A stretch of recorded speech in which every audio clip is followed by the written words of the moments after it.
Puji akan nama Tuhan kita Yesus Kristus. Bapak Ibu Saudara yang kasih dalam Tuhan, selamat pagi, selamat beribadah.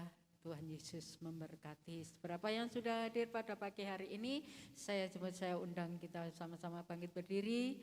Kita akan siapkan hati kita untuk kita beribadah kepada Tuhan pagi hari ini. Berhembuslah Roh Kudus.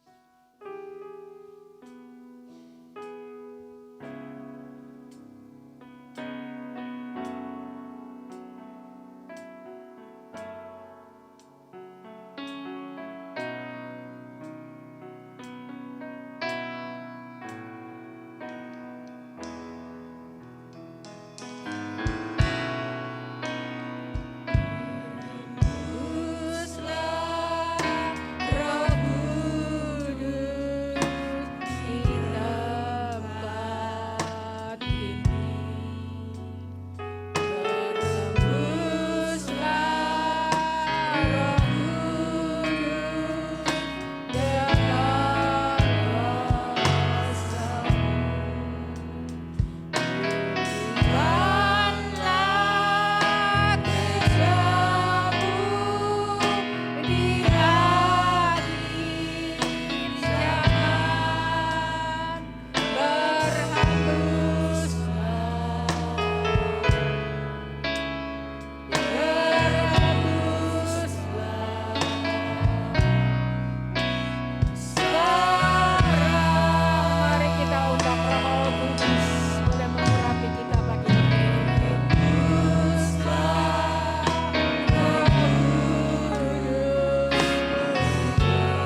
Kudus, Engkau boleh yang layakkan kehidupan kami.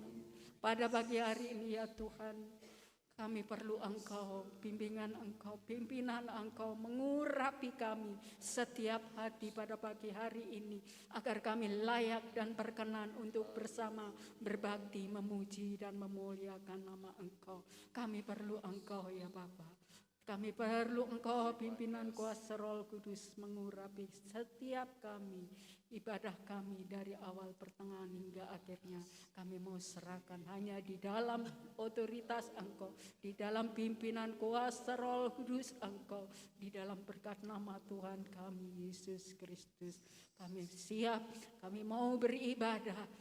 Kiranya Allah mengurapi kami, menyatukan setiap hati kami, sehingga kami benar-benar layak untuk memuji dan memuliakan akan nama Engkau.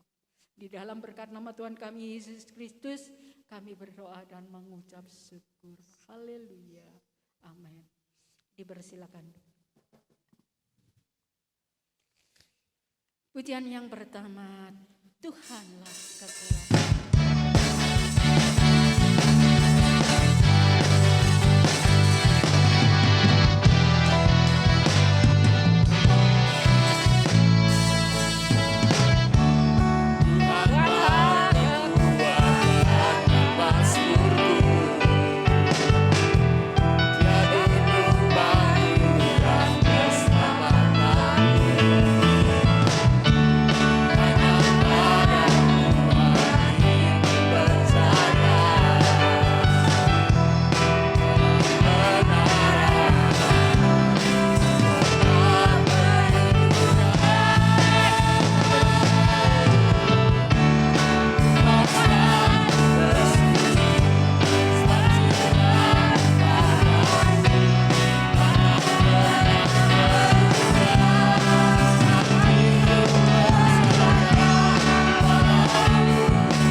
Kita walaupun sering kita meninggalkannya. Puji akan nama Tuhan, kita sambung dengan pujian. Jangan pernah takut, karena Tuhan menyertai kita. Persiapan berbaur.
Yesus pasti menolong. Jangan pernah takut, jangan pernah ragu mengiring Yesus. Ada amin saudara? Amin. Puji akan nama Tuhan. Langsung saja kita akan dengarkan pujian dari kaum grup wanita untuk memuji Tuhan.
Haleluya, Tuhan Yesus memberkati pujian para kaum wanita. Tuhan Yesus juga memberkati kita semua. Pujikan nama Tuhan, kita akan jalankan pekorban yang pertama. Yesus pasti menolong.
Tuhan. Tuhan Yesus memberkati pujian kita. Sebentar kita akan terima sabda firman Allah. Mari kita siapkan hati kita untuk firman-Nya. Saya jemput seluruh sidang jemaat Allah untuk bangkit berdiri. Kita siapkan hati. Saatnya kita sujud di altar Allah dengan segala ketulusan hati kita, keikhlasan kita, dan Allah akan berkenan dengan ibadah kita pagi hari ini. Sujud di altar.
bersama masuk di dalam doa untuk firman-Nya.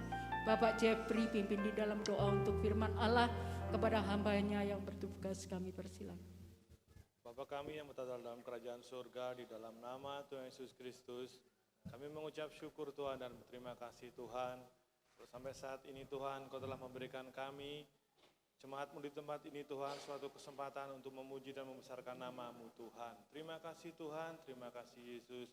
Sebentar lagi kami akan mendengarkan sabda firman-Mu Tuhan. Siapkanlah ruangan hati kami Tuhan, agar kami bisa menerima firman-Mu dengan baik. Dan firman-Mu boleh kami meteraikan dalam kehidupan kami dan kami praktekkan dalam kehidupan kami sehari-hari Tuhan. Kami berdoa buat hamba-Mu yang akan menyampaikan firman.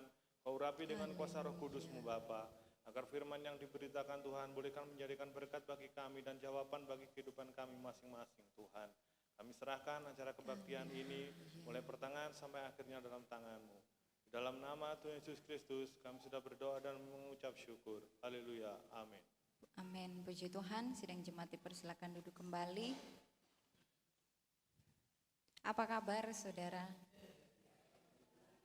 Sehat? Puji Tuhan. Kita bersyukur kita diberikan kesempatan untuk beribadah, memuji, memuliakan nama Tuhan, dan semua pasti berkenan di hadapan Tuhan. Puji Tuhan, pada pagi hari ini kita akan kembali belajar bersama-sama tentang kebenaran firman Allah. Amsal pasalnya yang kedua. Mari kita baca bersama-sama ayatnya yang ke-7. Amsal pasalnya yang kedua, ayatnya yang ke-7. 2, 3. Ia menyediakan pertolongan bagi orang yang jujur, menjadi perisai bagi orang yang tidak bercela lakunya. Puji Tuhan, Tuhan Yesus memberkati. Tema khotbah pada pagi hari ini, hidup jujur. Sekali lagi tema khotbah pada pagi hari ini, hidup jujur. Ada pepatah yang berbunyi, zaman saiki sing jujur ajur. Zaman sekarang yang jujur akan hancur. Ini pepatah saudara berdasarkan pemikiran manusia. Dan ini tidak berlaku dalam kehidupan anak Tuhan. Kenapa? Karena ketika saya dan saudara hidup jujur di hadapan Allah dan manusia, kita bukan hancur saudara, tetapi kita mendapatkan keuntungan seperti yang dikatakan firman Allah pada pagi hari ini yang sudah kita baca bersama-sama. Orang yang jujur di hadapan Allah dan di hadapan manusia mendapatkan keuntungan. Tadi dikatakan ia menyediakan pertolongan bagi orang yang jujur. Bukan mendapatkan kerugian, tetapi ada keuntungan. Pertolongan sudah Allah sediakan. Sekalipun sulit untuk berkata jujur, untuk memiliki perilaku atau sikap yang jujur di hadapan Allah dan di hadapan manusia, tetapi ada janji yang Tuhan sudah berikan, yaitu Ia menyediakan pertolongan. Sudah tersedia. Kapanpun saya dan saudara butuhkan, sudah tersedia. Amin. Dan selanjutnya dikatakan menjadi perisai bagi orang yang tidak bercelah lakunya. Allah sendiri yang menjadi perisai bagi orang yang tidak bercelah lakunya. Jadi hidup jujur itu bukan hancur, tetapi memiliki keuntungan. Amin. Mari kita lihat ada beberapa penyebab orang tidak mau jujur. Yang saya catat ya saudara, yang pertama takut akan hukuman. Misalnya saudara, ada anak-anak yang mengambil uang orang tua, tanpa sepengetahuan orang tuanya, tanpa bertanya terlebih dahulu, sudah dibuat jajan. Ketika orang tua tahu dan bertanya, pada umumnya anak-anak akan lebih saudara? Memilih untuk tidak jujur. Kenapa? Karena takut dihukum.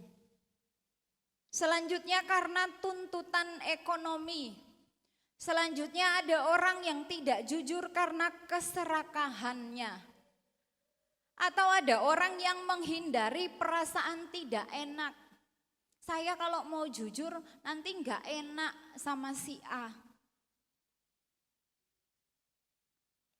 Ada juga penyebabnya saudara ingin merasa lebih dihargai.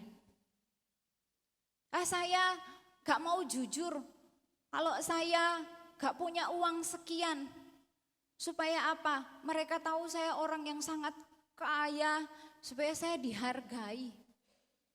Supaya saya bisa masuk dalam kelompok mereka. Yang selanjutnya saudara, untuk menghindari masalah. Timbang terjadi masalah, lebih baik saya memilih untuk tidak berkata jujur. Bahkan ada banyak macam alasan yang digunakan untuk menghindari kejujuran. Jujur dalam KBBI artinya tidak berbohong. Artinya tidak berbohong. Lawan kata jujur apa saudara? Dusta. Mari kita lihat dalam Yohanes pasalnya yang ke-8. Injil Yohanes pasalnya yang ke-8.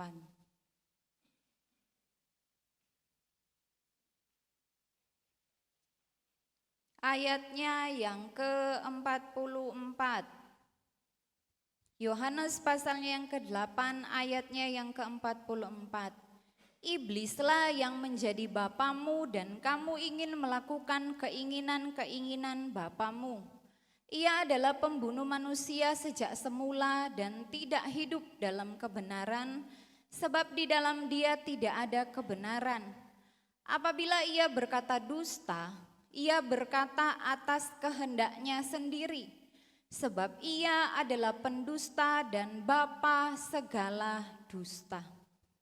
Jadi saudara, iblis dikatakan adalah pendusta.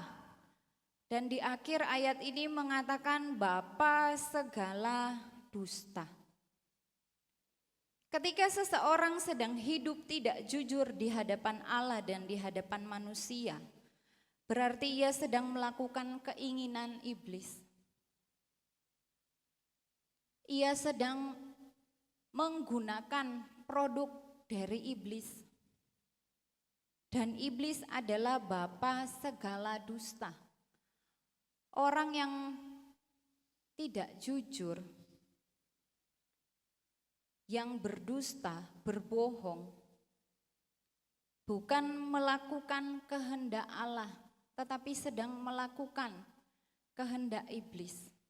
Mari kita lihat contoh orang yang tidak jujur. Kisah Para Rasul pasalnya yang ke-5. Saya akan baca mulai ayatnya yang pertama. Kisah Para Rasul pasalnya yang ke-5 ayat 1. Ada seorang lain yang bernama Ananias. Ia beserta istrinya Safira menjual sebidang tanah. Dengan setahu istrinya ia menahan sebagian dari hasil penjualan itu dan sebagian lain dibawa dan diletakkannya di depan kaki rasul-rasul. Tetapi Petrus berkata, Ananias, mengapa hatimu dikuasai iblis sehingga engkau mendustai Roh Kudus dan menahan sebagian dari hasil penjualan tanah itu? Sampai di sini dulu saudara. Kisah ini terjadi setelah hari Pentakosta. Ketika banyak orang percaya dipenuhkan Roh Kudus, mereka hidup dalam kebersamaan yang luar biasa.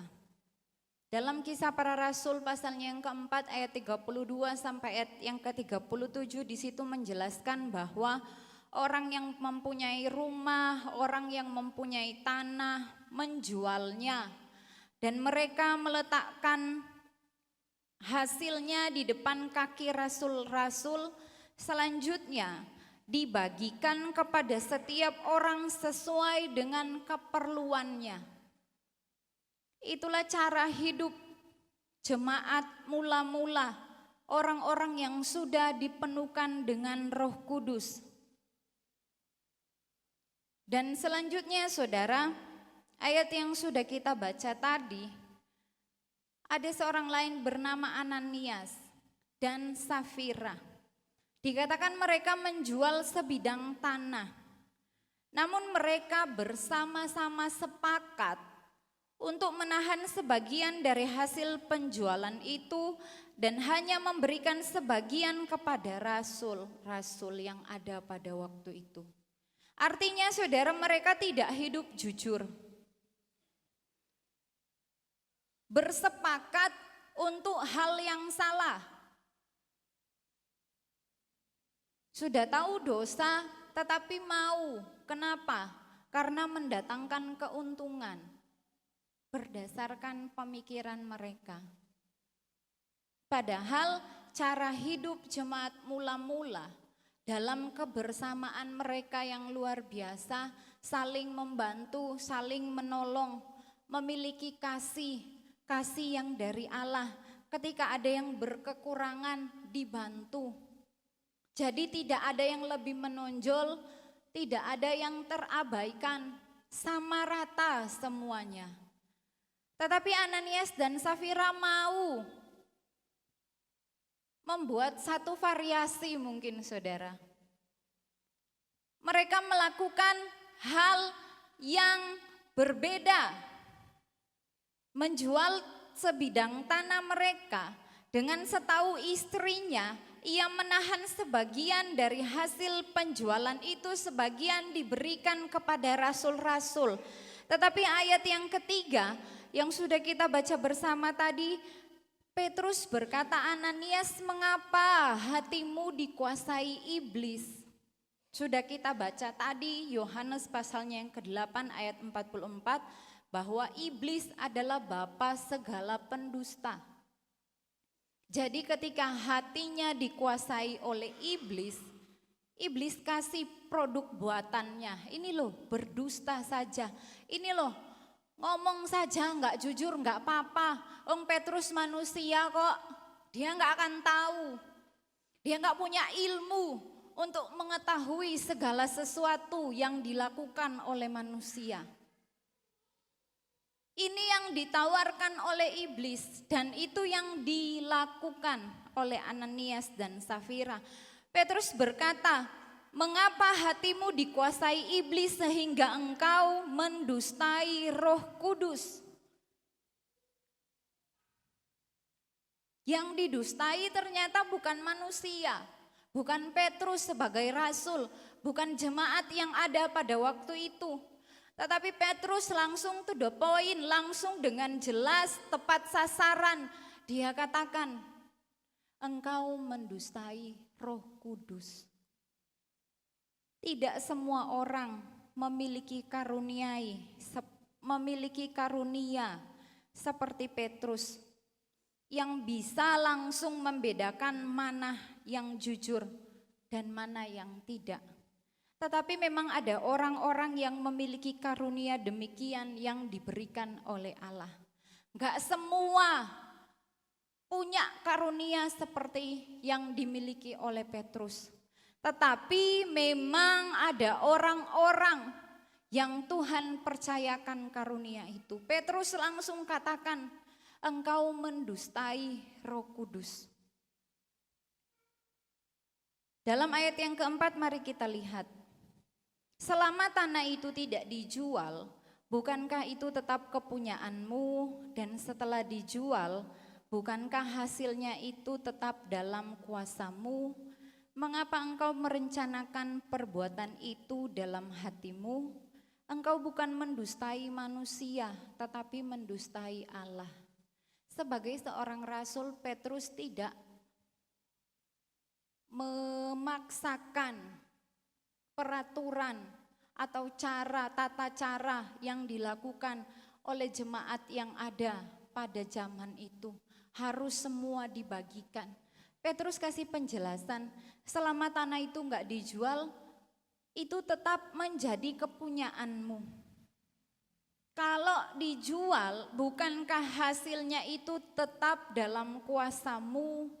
Kalau mau berbagi, mau memberi, harus berdasarkan hati yang tulus.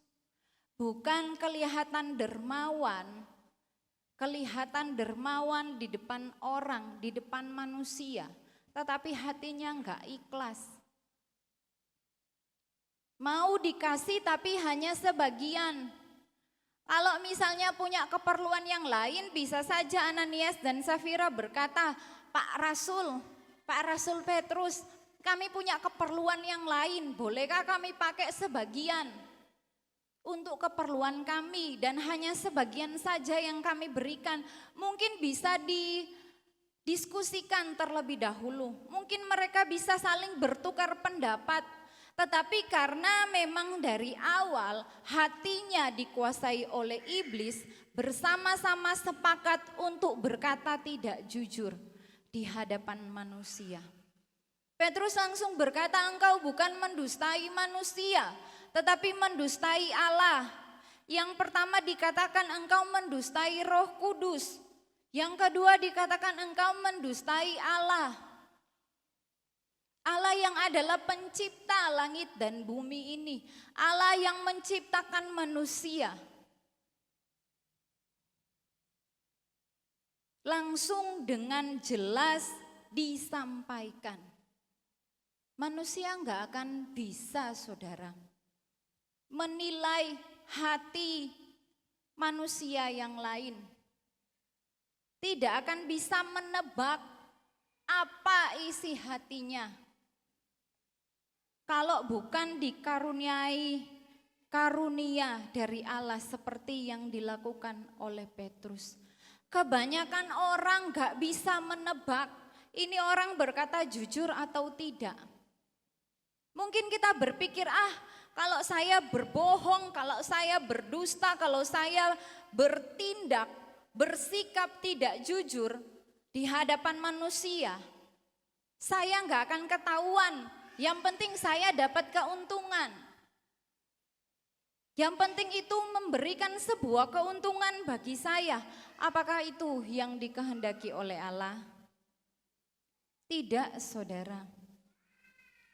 Petrus langsung katakan, engkau mendustai Allah. Melalui ayat-ayat yang sudah kita baca ini, saudara, semua terbuka di hadapan Allah. Amin. Kenapa?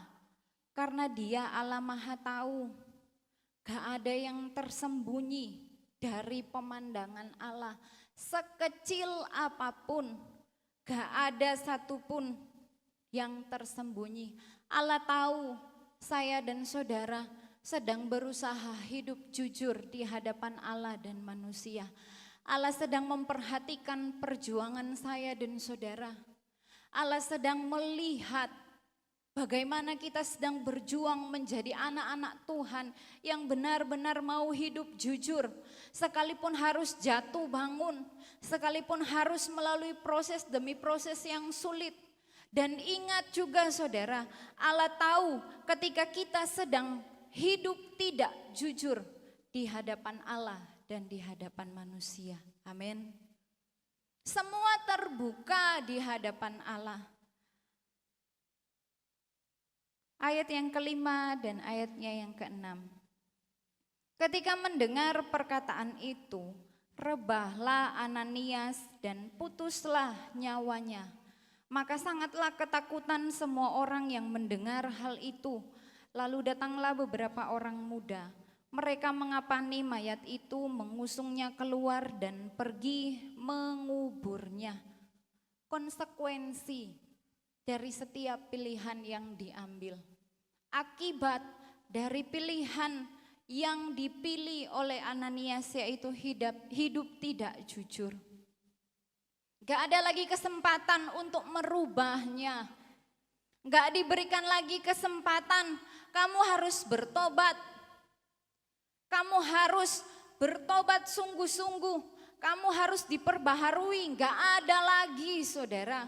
Dengan jelas firman Tuhan berkata ketika mendengar perkataan itu, rebahlah Ananias dan putuslah nyawanya.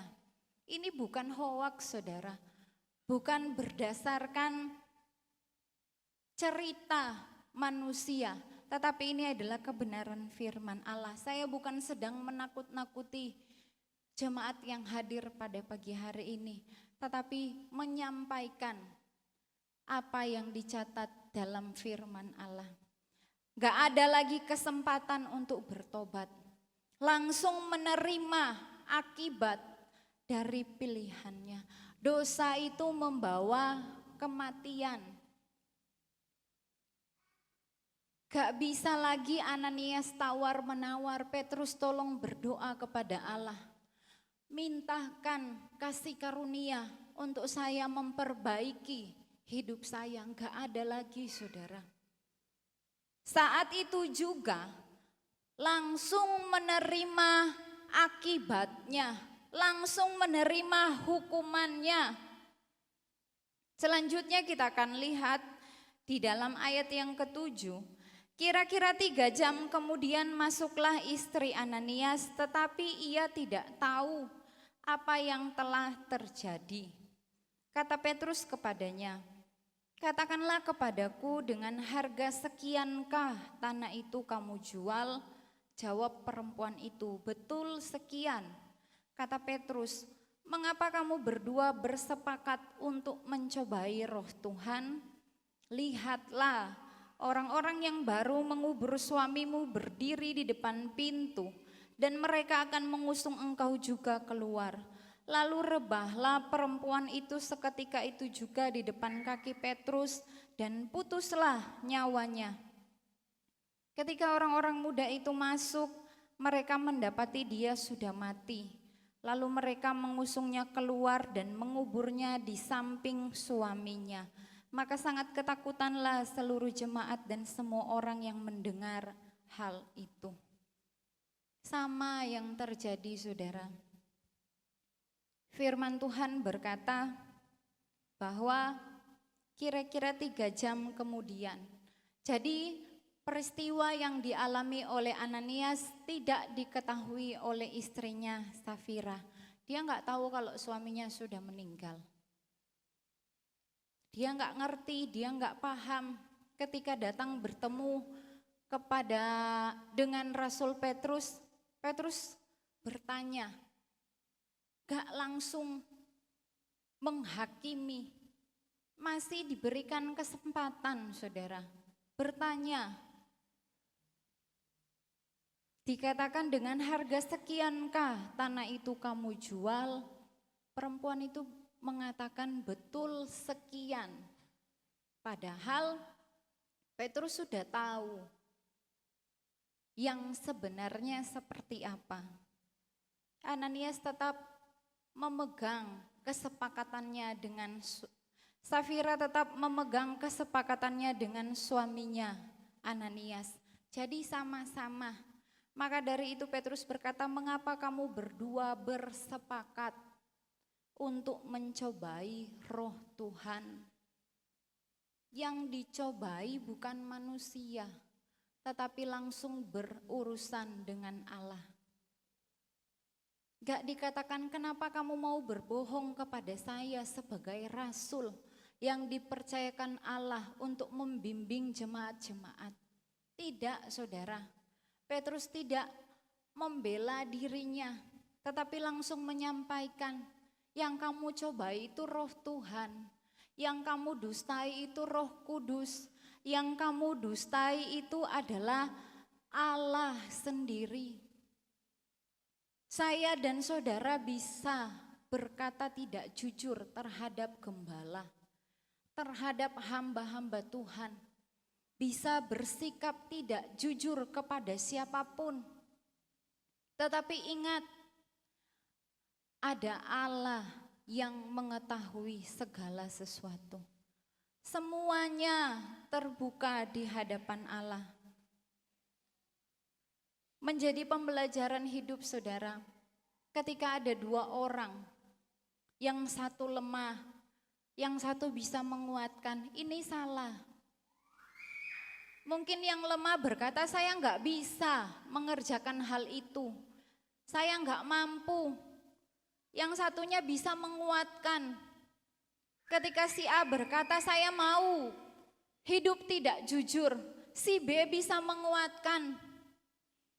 Suami dan istri bisa saling menguatkan, orang tua dan anak. Ketika anak-anak tidak bisa, belum paham, sejak kecil mereka belum memahami bagaimana harus bersikap jujur, bagaimana harus berkata-kata yang jujur, tidak berbohong.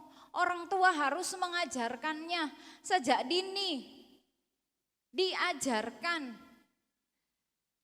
dikasih tahu, diberikan pengajaran yang tepat, yang benar, saling melengkapi. Berbeda dengan Ananias dan Safira, suami istri sama-sama bersepakat untuk mencobai roh Tuhan. Sama-sama hatinya dikuasai oleh iblis.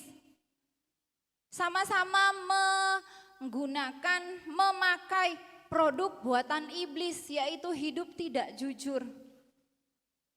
Iblis adalah bapa segala pendusta. Dia akan berusaha dengan berbagai macam cara untuk menjatuhkan anak-anak Tuhan. Ini loh, kamu lagi kesulitan dalam ekonomi, gunakan cara saya. Gak apa-apa gak jujur. Yang penting ekonomimu makmur. Yang penting perjalananmu lancar jaya. Gak ada penghambat. Sekali lagi saya katakan, akan ada banyak cara yang iblis mau lakukan. Dalam Yohanes pasalnya yang ke-8 tadi mengatakan bahwa, saya baca lagi saudara, di dalam dia tidak ada kebenaran. Di dalam iblis ini tidak ada kebenaran. Jadi hidup tidak jujur itu bukan sebuah kebenaran. Bukan kehendak Allah. Hidup tidak jujur itu adalah keinginan daripada iblis. Tetapi kita sebagai anak Tuhan, melalui kebenaran firman Allah pada pagi hari ini, jangan merasa rugi ketika mau memutuskan hidup jujur di hadapan Allah dan manusia. Amin. Jangan merasa rugi. Oh, rugi saya Tuhan. Bertahun-tahun saya hidup jujur, bekerja di kantor, gak korupsi. Toh jabatan saya gak naik-naik, tetap jadi staf yang biasa. Gak ono tunjangan ini, gak ono tunjangan itu. Ketika saya bercerita dengan kakak saya, saudara, dia mengatakan, waduh pantesan langsung jadi kaya si A ini. Kenapa? Ternyata korupsi, menggunakan uang kantor. Sedangkan dia yang sudah bertahun-tahun kerja di situ, gak naik-naik jabatannya saudara, gajinya pun hanya sekian, susah untuk naik. Tetapi apakah harus melenceng? Apakah harus berbelok supaya lebih cepat naik ke level selanjutnya? Tidak saudara, dia katakan gak apa-apa. Sekalipun seperti ini, tetap Tuhan berkati. Menjadi contoh buat yang lain. Tetap hidup jujur. Ketika dipercayakan di bagian keuangan, banyak sekali uang yang harus dihitung. Banyak sekali setiap hari uang yang masuk. Gak berani untuk melakukan hal yang tidak benar. Karena apa saudara? Karena dia sudah tahu tentang kebenaran firman Allah. Nah saudara yang kekasih dalam Tuhan Yesus Kristus, kita melihat kembali kehidupan Ananias dan Safira. Akibatnya langsung mereka terima. Yang dialami oleh Ananias itu juga yang dialami oleh Safira. Seketika itu juga putuslah nyawanya. Sama, Safira juga demikian, saudara. Mari kita lihat kembali ayat 9. Kata Petrus, "Mengapa kamu berdua bersepakat untuk mencobai roh Tuhan? Lihatlah, orang-orang yang baru mengubur suamimu berdiri di depan pintu dan mereka akan mengusung engkau juga keluar." Lalu rebahlah perempuan itu seketika itu juga di depan kaki Petrus dan putuslah nyawanya. Langsung mati, saudara. Akibat dari dosa yang mereka lakukan. Akibatnya gak tunggu 1-2 hari, 2-3 bulan, 1-2 tahun, 10 tahun dan seterusnya. Langsung saat itu juga. Peristiwa ini menjadi sebuah pembelajaran hidup bagi jemaat-jemaat yang ada pada waktu itu. Dikatakan maka sangat ketakutanlah seluruh jemaat dan semua orang yang mendengar hal itu. Menjadi pembelajaran hidup, menjadi sebuah contoh bahwa mendustai Allah, mendustai Roh Kudus, mencobai Tuhan, itu hal yang tidak benar. Bersikap tidak jujur di hadapan Allah dan di hadapan manusia, itu adalah hal yang tidak benar. Itu adalah ajaran yang diberikan oleh iblis. Jemaat-jemaat melihat apa yang terjadi, mereka ketakutan. Hal yang tidak benar langsung dinyatakan oleh Allah. Saudara yang kekasih dalam Tuhan Yesus Kristus, bagaimana dengan kehidupan saya dan saudara? Firman Allah pada pagi hari ini datang dalam kehidupan kita pribadi lepas pribadi. Saya tidak akan menunjuk si A berbohong, si B hidup jujur, tidak. Saya tidak tahu isi hati saudara, saya tidak paham. Hanya Allah yang sanggup mengetahui semuanya. Kita sedang berada di posisi yang mana? Mungkin kita berkata, "Tuhan, saya selama ini sudah salah. Selagi masih ada kesempatan yang Tuhan berikan, mari kita perbaiki sesuai dengan kebenaran firman Allah. Roh Kudus yang akan menolong saya dan saudara." Amin. Tidak ada manusia yang sempurna. Semua masih dalam tahap belajar, sedang berproses dalam kehidupan ini. Mengiring Tuhan bukan berarti kita sudah menjadi manusia yang sempurna. Tidak, saudara.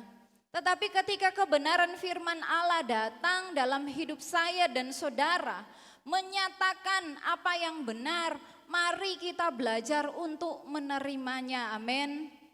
Hal yang sulit, sudah sekian lama saya memiliki sikap yang tidak jujur dan itu membuat saya mendapatkan keuntungan. Bagaimana kalau saya harus merubahnya? Saya akan mengalami kerugian. Tidak, saudara. Seperti Amsal pasalnya yang kedua, ayat yang ke-7 mengatakan tadi, Ia menyediakan pertolongan bagi orang yang hidup jujur.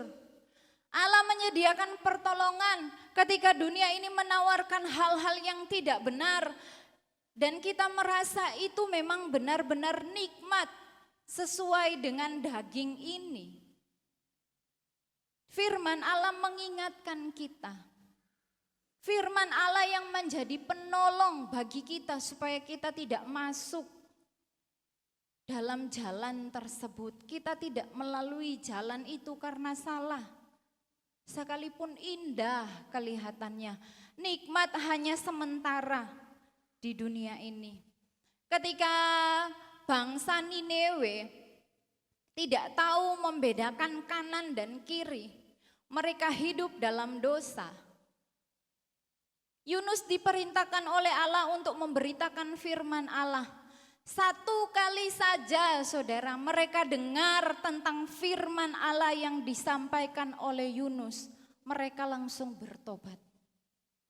Gak perlu berulang-ulang kali Yunus berkata-kata. Hanya satu kali itu saja, saudara. Yunus sampaikan ini kebenaran firman Allah, bertobatlah. Kalau tidak akan dihukum oleh Allah. Mereka langsung merendahkan diri di hadapan Allah. Mereka langsung minta ampun, mereka langsung bertobat. Meninggalkan setiap dosa-dosa ketika mereka mendengar tentang kebenaran berdasarkan firman Allah. Bagaimana dengan saya dan saudara? Sudah berapa kali kita mendengar firman Allah? Sekali lagi saya katakan, saya dan saudara manusia yang masih memiliki keterbatasan. Gak sempurna, masih ada kurangnya.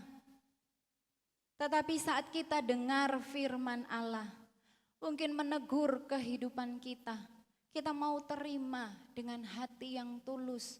Roh Kudus yang akan menolong saya dan saudara, amin. Roh Kudus yang akan memampukan kita untuk belajar, berjalan sesuai apa yang Tuhan inginkan. Jangan mengikuti keinginan-keinginan iblis yang adalah bapa segala dusta. Sulit, tetapi Tuhan akan mampukan. Bukan hancur ketika saya dan saudara hidup jujur, tetapi mendapat keuntungan. Step by step, sekalipun langkahnya hanya kecil saja saudara, tetapi lama-lama akan nyata hasilnya, amin. Hasilnya akan nyata. Selanjutnya kita lihat contoh orang yang hidup jujur. Kejadian pasalnya yang ke-39. Saya akan baca ayat 11 sampai ayatnya yang ke-12. Kejadian pasalnya yang ke-39 ayat 11 sampai ayat yang ke-12. Pada suatu hari masuklah Yusuf ke dalam rumah untuk melakukan pekerjaannya. Sedang dari seisi rumah itu seorang pun tidak ada di rumah. Lalu perempuan itu memegang baju Yusuf sambil berkata, "Marilah tidur dengan aku." Tetapi Yusuf meninggalkan bajunya di tangan perempuan itu dan lari keluar. Contoh orang yang hidup jujur di hadapan Allah dan di hadapan manusia, yaitu Yusuf. Firman Allah menjelaskan bahwa hanya Yusuf dan istri Potifar yang ada di rumah pada waktu itu. Istri Potifar ini sudah tertarik kepada Yusuf. Dia menyukai Yusuf. Dia mengambil kesempatan. Dikatakan dari seisi rumah itu seorang pun tidak ada di rumah. Sepi, cuma berdua. Diambillah kesempatannya untuk dia melakukan dosa. Tetapi Yusuf tidak terpengaruh, saudara. Kalau mau dipikir, perjalanan hidupnya sudah sulit. Masih usia yang sangat muda. Sudah mengalami penderitaan demi penderitaan, perlakuan-perlakuan yang tidak baik dari saudara-saudaranya. Dijual sebagai budak, akhirnya sampai ke rumah Potifar. Yusuf jauh dari keluarganya, gak punya apa-apa. Kalau misalnya punya hubungan yang spesial dengan istri Potifar, pasti dapat keuntungan secara jasmani. Kalau kita pikir dengan logika kita, ini kesempatan buat Yusuf untuk meninggalkan masa-masa yang sulit, penderitaannya, jadi budak, jadi pembantu. Pasti akan mendapatkan perlakuan istimewa dari istri Potifar. Tetapi kita lihat integritas yang dimiliki oleh Yusuf. Bukan berdasarkan buku-buku. Dia mendapatkan ilmu pengetahuan yang tinggi, yang luas, punya pendirian, tidak saudara. Tetapi karena dia takut akan Allah, Yusuf tetap hidup jujur di hadapan Allah dan di hadapan manusia. Manusia enggak tahu apa yang terjadi, tetapi Allah tahu, Allah melihat bagaimana perjuangan Yusuf. Bagaimana ia harus lari keluar, meninggalkan godaan itu. Ingat ya saudara, ketika ada godaan untuk berbuat dosa, lari keluar, bukan lari di tempat. Yusuf ini lari keluar.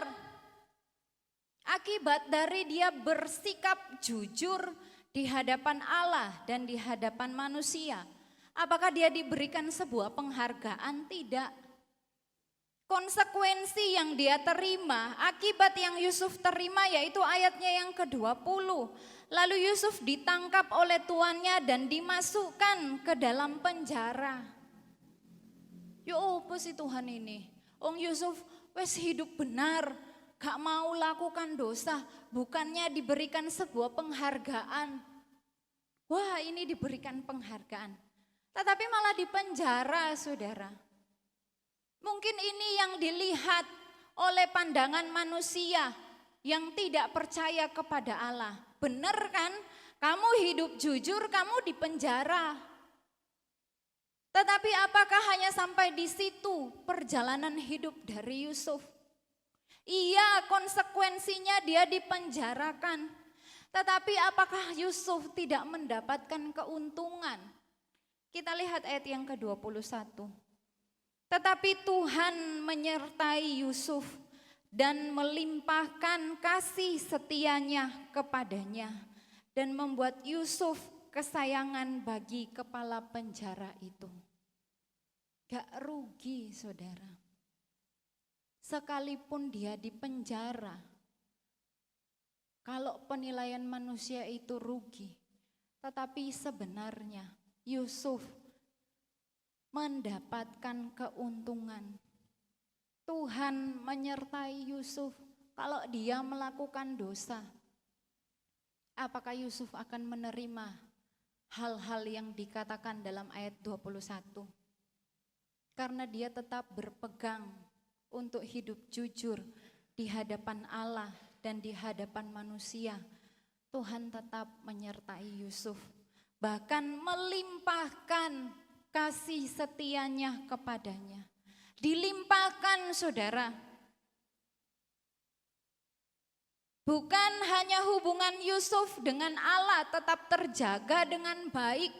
Tetapi kita lihat keuntungan selanjutnya yang diterima oleh Yusuf. Dikatakan Yusuf menjadi kesayangan bagi kepala penjara itu. Ayat 22, sebab itu kepala penjara mempercayakan semua tahanan dalam penjara itu kepada Yusuf. Yusuf tahanan kok, tetapi dipercaya oleh kepala penjara. Semua tahanan yang ada bersama-sama Yusuf dipercayakan kepada Yusuf. Apakah itu bukan sebuah keuntungan karena hidup jujur? Keuntungan saudara. Yusuf gak punya backingan, gak punya orang-orang yang hebat di belakang dia supaya dia bisa menjadi kesayangan dari kepala penjara. Kalau bukan pekerjaan dari Allah, Yusuf tidak akan menempati posisi demikian. Sekalipun sulit saudara, ada akibat, ada konsekuensi yang harus kita terima ketika kita hidup jujur di hadapan Allah dan di hadapan manusia. Mungkin orang lain berkata kamu dirugikan. Tetapi kita lihat dengan pandangan rohani kita sebagai anak-anak Tuhan, ada keuntungan yang pasti saya dan saudara terima, amin. Ada keuntungan yang luar biasa yaitu penyertaan Tuhan. Kasih setia Tuhan dilimpahkan terus dalam kehidupan kita. Sekalipun daging ini harus menderita. Daging ini enggak akan sampai ke surga ketika kita meninggalkan dunia ini. Pasti daging ini dikuburkan. Roh kita yang menghadap kepada Allah. Gak apa-apa daging ini menderita. Yang penting penyertaan Tuhan terus ada dalam hidup kita. Dan selanjutnya Yusuf menjadi kesayangan kepala penjara. Menjadi orang yang dipercaya. Kalau dia berbohong, gak mungkin dia bisa dipercaya oleh kepala penjara. Itu keuntungannya, saudara. Sementara saja dia mengalami penderitaan secara daging, tetapi Tuhan berikan berkat, Tuhan berikan penghiburan.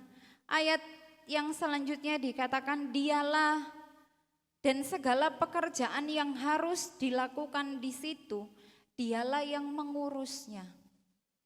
Yusuf dipercayakan mengurus segala pekerjaan yang ada di penjara. Hebat enggak saudara pembelaan Tuhan?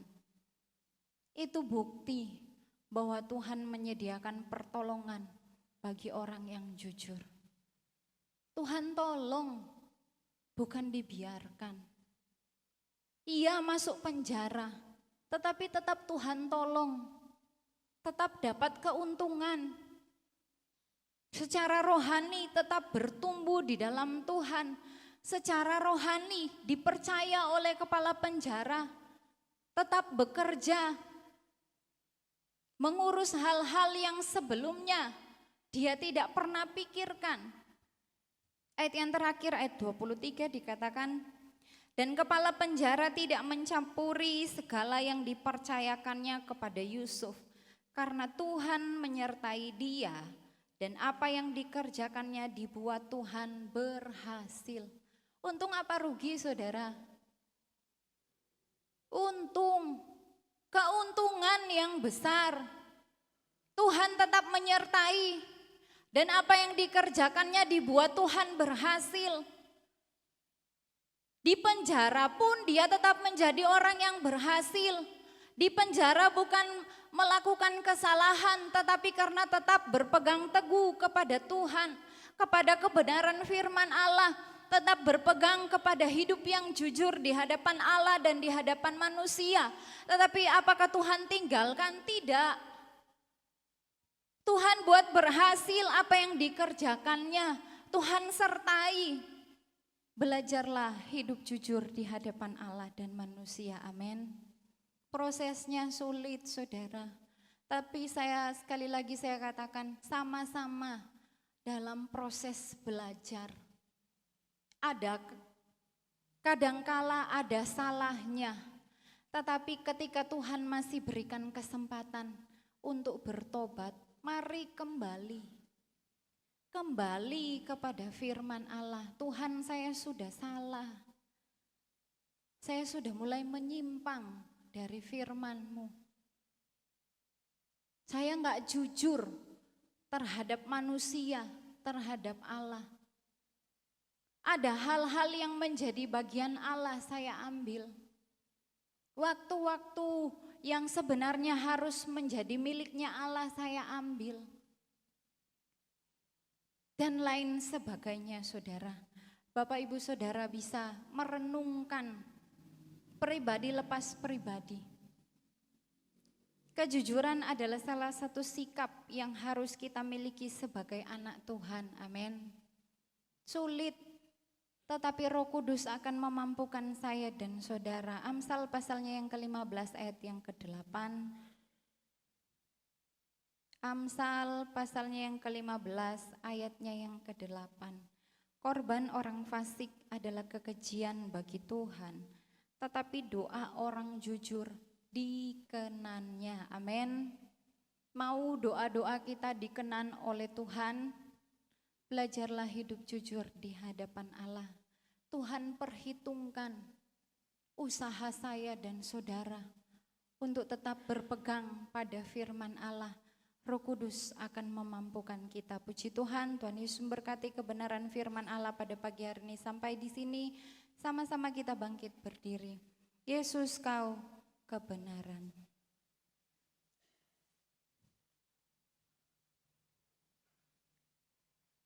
Dunia tidak akan sanggup menjauhkan kita dari kasih Allah.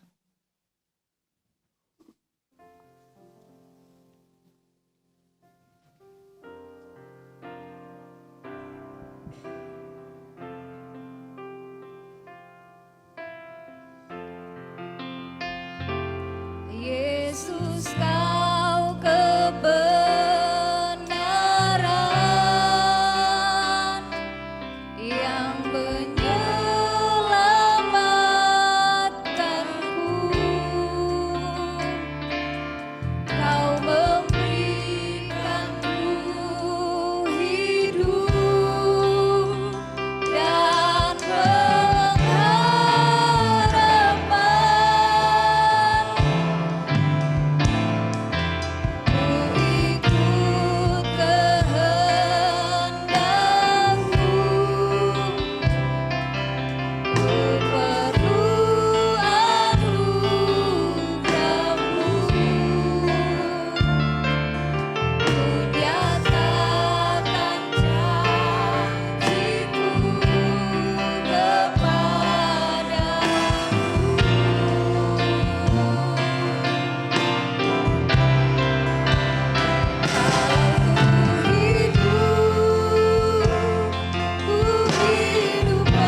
dalam pria.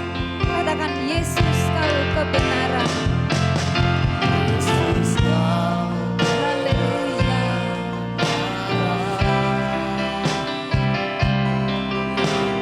Haleluya.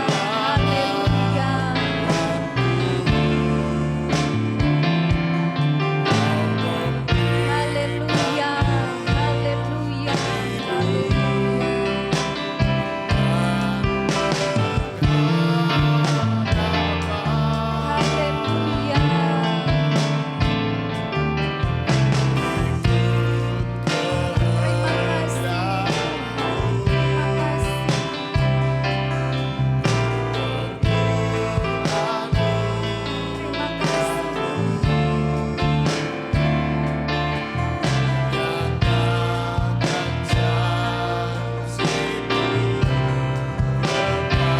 Seluruh kaum wanita, mari kita angkat pujian ini dari awal. Yesus kau kebenaran. Yesus kau kebenaran yang menyelamatkanku. Kau memberikanku hidup dan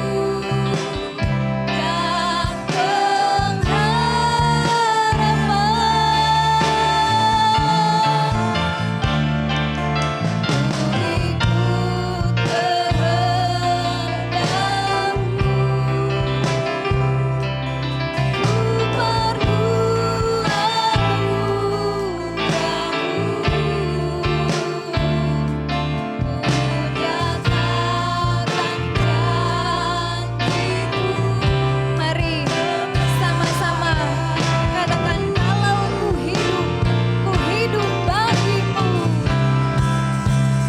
Kalau ku hidup bagimu, hatiku tetap menyembahmu.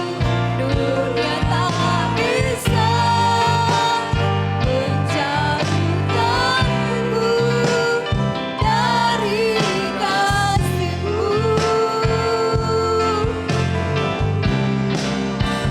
Selama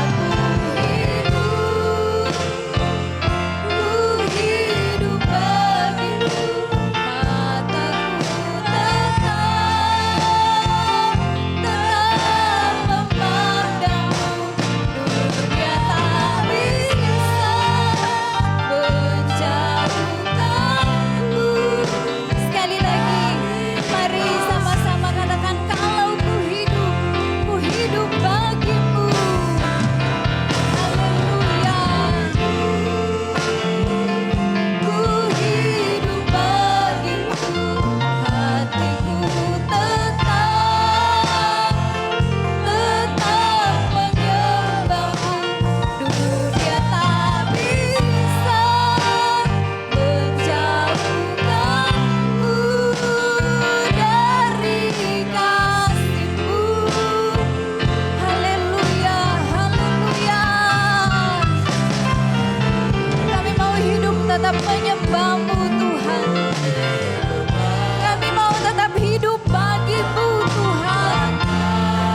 Haleluya, haleluya, haleluya. Dunia tak bisa menjauhkanku dari kasih-Mu. Dunia tak bisa.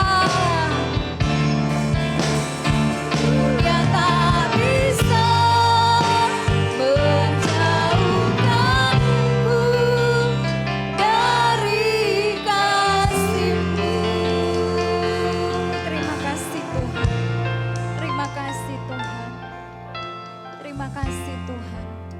Kita akan masuk dalam doa dengan kasih Kristus. Ibu Trika berdoa.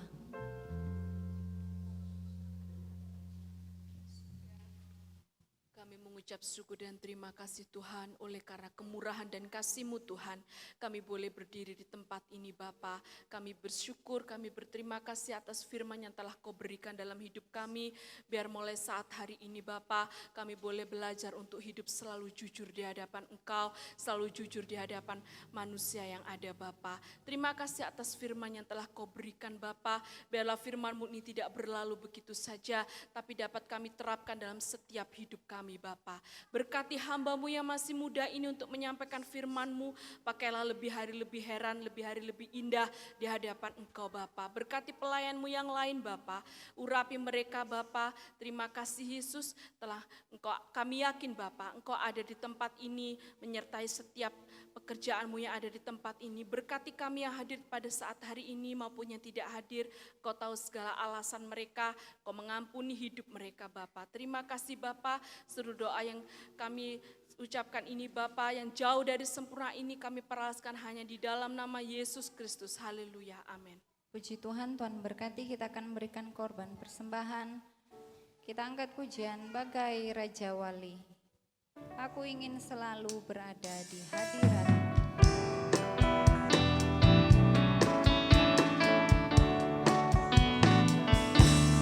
Aku ingin selalu berada di hadirat-Mu. Aku ingin selalu berlindung dalam naungan-Mu. Di bawah tepat sayap-Mu, Kau bawaku terbang tinggi, melintasi langit biru, bagaikan Raja Wali.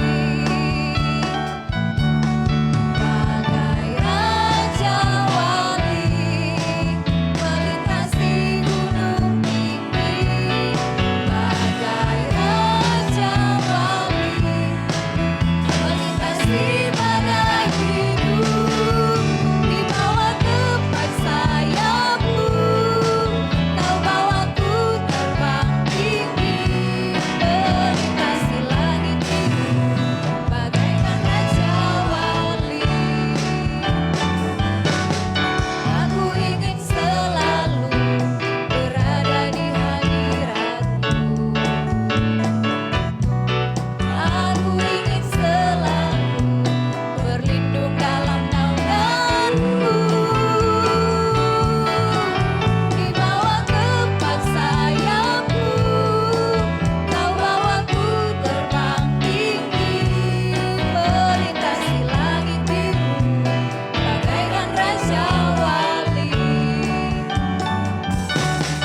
Bagai Raja Wali, melintasi gunung tinggi.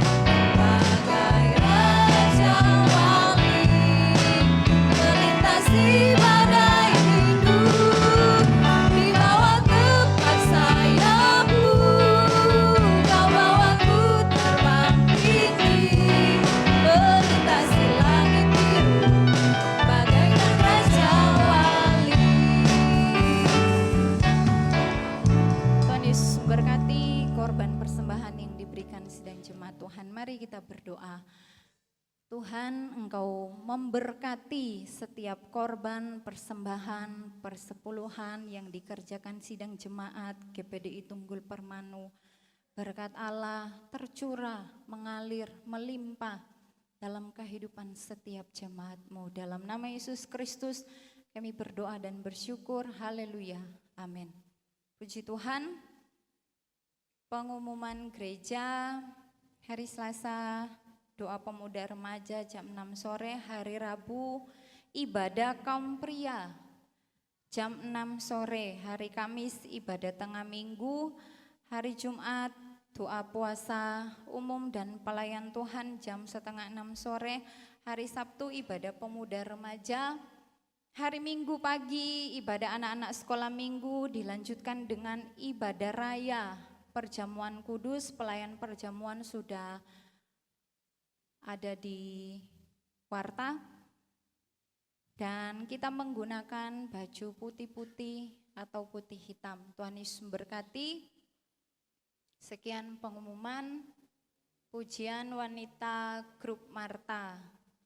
Tuhan berkati kehadiran Bapak Ibu Saudara pada pagi hari ini. Tuhan Yesus memberkati juga pelayan-pelayan Tuhan yang sudah melayani di ibadah raya pada pagi hari ini. Bangkit berdiri, kita akan tamatkan acara ibadah pada pagi hari ini. Sujud di altarmu, doa tamat oleh Bapak Gembala.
Bersyukur ya Tuhan Yesus pada siang ini benaran firman-Mu yang sudah kami dengar, kami terima bersama.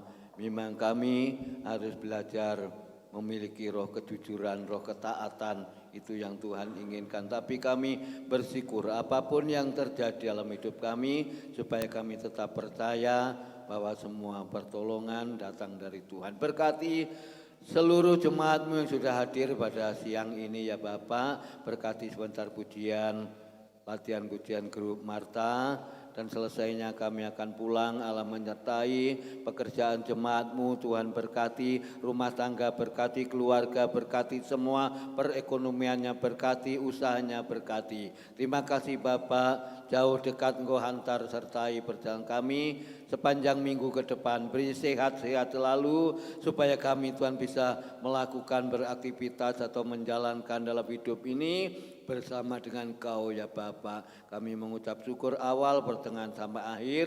Tuhan sudah berkati, Tuhan sudah pimpin. Bapak Ibu, saudara sekalian dikasihi Tuhan dan yang mengasihi Tuhan, terimalah berkat sukacita, berkat damai sejahtera yang datang dari Allah Bapa, Anak dan Roh Kudus menyertai kita sekalian siang ini sampai Tuhan Yesus datang yang kedua kali. Pulanglah kemenangan, sukacita, damai sejahtera, berkat Abraham, berkat Ishak, berkat Yakub menjadi bagian kami, dan kami sudah memberkati seluruh jemaat-Mu, dan kami mengakhiri ibadah siang ini. Kami pulang bersama-sama diberkati oleh Tuhan. Di dalam nama Tuhan Kristus kami berdoa dan mengucap syukur. Haleluya. Amin. Selamat siang Bapak Ibu dan kalian, Tuhan Yesus memberkati.